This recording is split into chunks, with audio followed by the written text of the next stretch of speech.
Sud Radio, l'invité politique, Jean-François Aquili.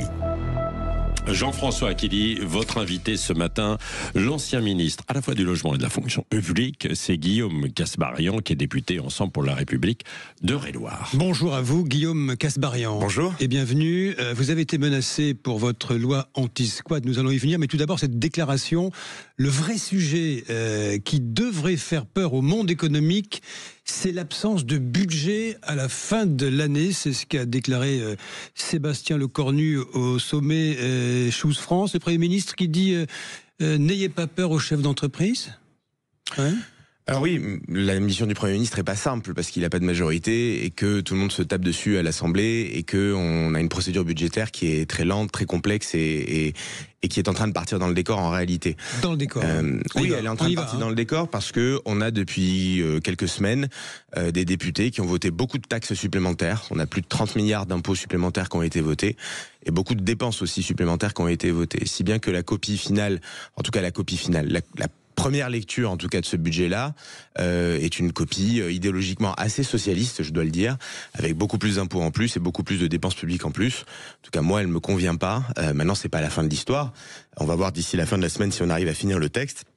Et puis ensuite, on verra comment est-ce que la négociation se fait d'ici la copie finale. Vous dites, Guillaume Kasbarian, ça ne me convient pas. Vous êtes député Ensemble pour la République. Est-ce que vous voterez le budget ? En tout cas, cette semaine, on a une première lecture. Je ne sais pas si on va aller au vote. Parce qu'il y a encore 1300 amendements, donc je ne sais pas si on arrive à la fin du vote. Le vote arrive. Vous le votez pas. Le vote arrive, moi je vote pas ce budget-là. Vous ne votez pas le budget. Cette copie-là, avec 30 milliards d'impôts en plus, 30 milliards de dépenses en plus, et une copie qui part dans le décor et avec une vision idéologique socialiste, je ne la vote pas parce que je ne souhaite pas augmenter l'impôt pour les Français, je ne souhaite pas augmenter la dépense publique, et je ne souhaite pas faire payer aux travailleurs et aux actifs les renoncements des politiques qui n'ont pas le courage de baisser la dépense publique et qui pensent qu'on peut augmenter à l'infini les prélèvements obligatoires. Voilà. On a 45% de prélèvements obligatoires dans notre pays, c'est un record, on est le premier pays de l'OCDE. Voilà, même Hollande n'avait pas augmenté autant les impôts. Donc moi, une copie de cette manière-là. Mais ceux qui devraient être très heureux de cette copie, je vais vous dire, c'est la gauche et c'est le RN, parce que toutes ces taxes dont je parle, elles ont été adoptées conjointement par gauche et RN, qui ont augmenté la taxe sur les multinationales, l'exit tax, la taxe sur les rachats d'actions, la taxe sur les revenus, la taxe sur les patrimoines, etc., etc. Trop de taxes. Guillaume Kasbarian, vous êtes membre de la majorité, enfin du socle commun, on dit maintenant.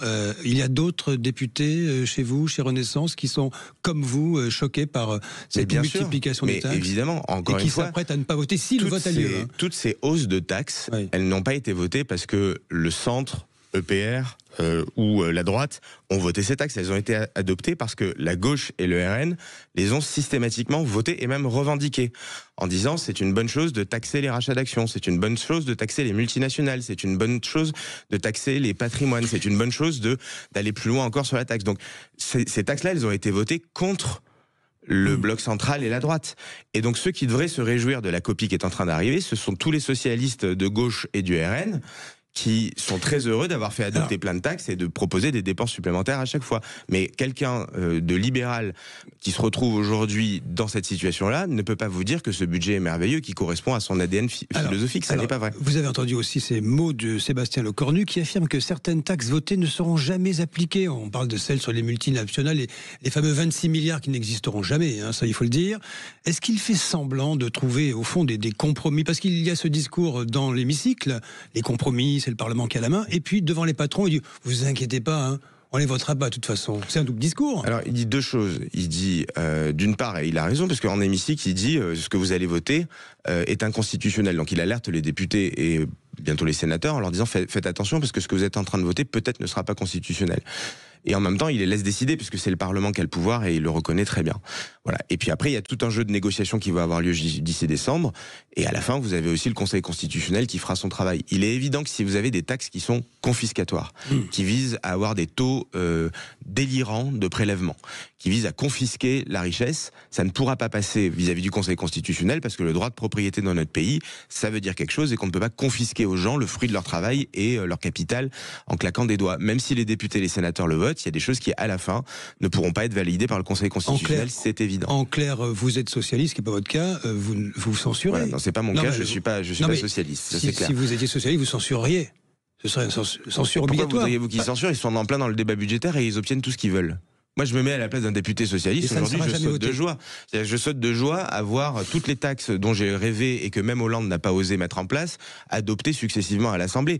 En vrai, à la fin de la semaine, s'il y avait un vote, les premiers à se lever debout et à appuyer sur le bouton pour, ça devrait être les socialistes. Mais vous dites, et le RN qui a voté toutes ces taxes avec eux. Donc eux, aujourd'hui, se réjouissent de cette copie-là, ou en tout cas devraient s'en réjouir vu ce qui est adopté. Et à la fin, on verra bien où mène la négociation, parce que l'Assemblée n'est pas seule. Il faut que les sénateurs maintenant étudient le texte, et il faut qu'ensuite il y ait un accord entre députés et sénateurs sur un texte. C'est ça le fruit du compromis. Ce qui est voté cette semaine-là n'est pas bien sûr la copie définitive, et il y aura encore de nombreuses discussions d'ici décembre, mais c'est pas gagné. Il n'y aura pas de budget, Guillaume Gasparian. Il y a plusieurs options. Les choses. Oui, il y a plusieurs options. Soit vous arrivez d'ici fin décembre et tout le monde rejette le budget et ça passe en loi spéciale, c'est-à-dire vous reconduisez pour 2026 le budget que vous aviez en 2025. Soit à un moment vous avez une copie de compromis qui est votable par plus de 289 députés, ou en tout cas une majorité de députés, ou qui passe par 49.3 si les socialistes décident de demander le 49.3 sur une copie socialiste. Mais en tout cas, le compromis doit avoir lieu d'ici fin décembre, et s'il n'y arrive pas, vous savez quoi, ça sera une loi spéciale. On reconduira, comme l'année dernière, le budget de l'année précédente. On y va droit dedans. Franchement, écoutez, je ne sais pas. Vous sentez, oui. Moi, ce que je vous dis, c'est que je suis pas prêt à trahir mes idées et à voter n'importe quoi, juste pour le fait de dire on doit avoir un budget de n'importe lequel et tant pis. Moi, je n'accepte pas de retourner devant les électeurs et de leur dire j'ai voté 30 milliards d'impôts en plus, 30 milliards de dépenses publiques en plus, et écoutez, c'est comme ça parce qu'il fallait bien qu'on ait une copie au 1er janvier. Si la copie à la fin n'est pas bonne, moi j'ai pas de problème à dire qu'on reproduit l'année prochaine la copie de cette année, si elle est moins pire qu'un nouveau budget complètement socialiste et délirant. Vous êtes un libéral, Guillaume Casbarian. Qu'est-ce que vous faites dans les rangs de Renaissance? Pourquoi vous ne rejoignez pas, au fond, la droite libérale classique, des figures comme David Lisnard, le maire de Cannes, ou Sarah Knafo, qui est libéral aussi? Oui, mais je suis chez Renaissance parce qu'aujourd'hui, sur l'offre politique actuelle, Renaissance, c'est le parti qui est probablement le plus libéral et le moins socialiste de toute l'offre politique qu'on a. Parce que, excusez-moi, mais à gauche, je ne vois pas très bien où sont les libéraux. À droite, vous savez bien qu'il y a des débats internes à droite. Toute la droite n'est pas libérale. Vous avez une droite aussi conservatrice. Vous avez une droite qui est collectiviste et étatiste, qui rêve de planification et de grandes stratégies d'État. Et pardon, mais le RN et ses alliés. Le RN et ses alliés ne sont pas des libéraux. Et vous voyez bien que vous avez au Parlement du RN qui vote des taxes en plus du matin au soir et qui a une vision socialiste de l'économie. Donc, moi, je suis chez Renaissance quand on dit Jordan Bardella qui est pro-business, pour vous, c'est faux. Mais en fait, il y a un double discours. Jordan Bardella va voir les entreprises et leur dit je vous adore, je suis pro-économie de marché, j'adore le business, etc. Et à l'Assemblée nationale, vous avez ces députés avec Marine Le Pen qui votent des taxes en plus du matin au soir. Donc à un moment, ce double discours, il permet peut-être d'attraper des électeurs naïfs des deux côtés. Mais il faut faire un choix. Si vous voulez, c'est du en même temps XXL. Et à un moment, il faut savoir qui croire. Est-ce que c'est Dr Bardella ou Mister Le Pen? Je ne sais pas. Mais à un moment, il faut qu'on choisisse. Enfin, il faut qu'ils choisissent et qu'ils se débrouillent avec leur ligne. Moi, je suis chez Renaissance, mais je ne vais pas parler des autres. Je vais parler chez Renaissance. Je suis Renaissance parce qu'avec Gabriel Attal et avec les députés de mon groupe, on est sur le spectre politique actuellement ceux qui refusent des augmentations d'impôts et qui proposent des innovations, y compris sur les retraites, avec un nouveau système complètement révolutionnaire. Donc à un moment, moi je me cache pas d'être là où je suis, mais vous avez raison de dire qu'il y a des libéraux aussi dans d'autres partis, et c'est vrai, et ils sont pas tous chez nous. Guillaume Casbarian, l'hébergement d'urgence, 1,2 milliard euros pour héberger les migrants sans papier dans des hôtels réquisitionnés. Vous dites stop? Mais bien sûr, moi j'ai levé le point en commission. Ça a fait frémir, hein. Mais ça fait frémir, mais il faut regarder la réalité en face. Moi je suis pas là pour mentir aux gens, je leur dis les chiffres qui m'étaient donnés quand j'étais ministre du Logement à l'époque et le problème que l'on a devant nous. Aujourd'hui, on met 3 milliards d'euros sur l'hébergement d'urgence. L'hébergement d'urgence qui a vocation à loger des SDF. Il se trouve que sur les places d'hôtel que l'on a, les 2/3 des places d'hôtel aujourd'hui sont occupées par des migrants en situation irrégulière. Et l'autre élément, c'est que ces migrants qui sont là restent dans une moyenne de 3 ans dans ces chambres d'hôtel. Moi, je ne sais pas expliquer aux gens qui nous écoutent, que leurs impôts peuvent servir à financer des chambres d'hôtel pendant 3 ans en moyenne à des migrants irréguliers. Je ne parle même pas de demandeurs d'asile ou de migrants réguliers, je parle de migrants irréguliers. Donc moi, ce que j'ai proposé en commission, c'est de dire qu'au bout de 30 jours, on vérifie nécessairement la régularité des personnes qui sont logées dans ces chambres d'hôtel.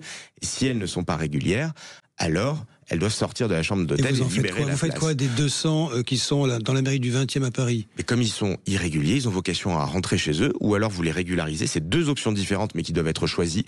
Mais laissez les gens dans un no man's land en leur disant on va vous loger à l'hôtel pendant 3 ans, alors qu'ils sont irréguliers et que la justice a tranché en disant qu'ils étaient irréguliers, Aucun pays d'Europe ne fait ça. Nous sommes le seul pays d'Europe à financer des chambres d'hôtel pendant 3 ans en moyenne à des migrants irréguliers. Ça n'existe pas.